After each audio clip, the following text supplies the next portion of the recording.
Giffords. The gentlewoman from Arizona is recognized for 2 minutes. Thank you, Madam Speaker. Thank you, Ms. Masui. I rise today in support of this legislation.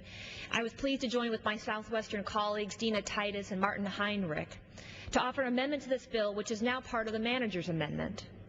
With strong support from my colleagues in the Sustainable Energy and Environment Coalition, we crafted an amendment which would significantly expand the government's use of electricity from renewable sources, such as solar energy, in a couple of ways.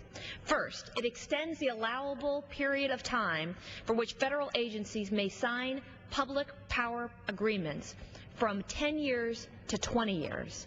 This will allow renewable power providers to offer lower rates, making renewable power much more cost competitive.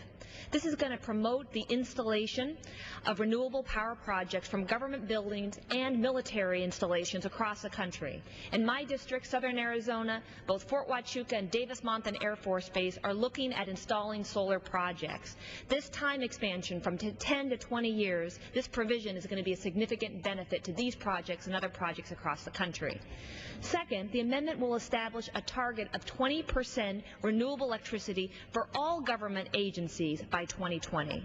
Similar to the renewable electricity standard for utilities already crafted in this legislation, this provision simply ensures that our federal government is doing the same. We're creating a market for renewable power.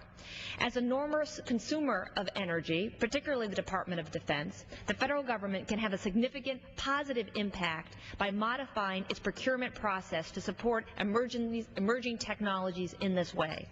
This bill, Madam Speaker, is not a perfect bill, but it's an important piece of legislation, and I urge my colleagues on both sides of the aisle to support it. Thank you. Gentlewoman yields back. The gentleman from Texas. Thank you, Madam Speaker. At this time, I'd like to yield 3 minutes to the gentleman, the chairman of the Republican Conference, Mr. Pence. Gentleman from Indiana.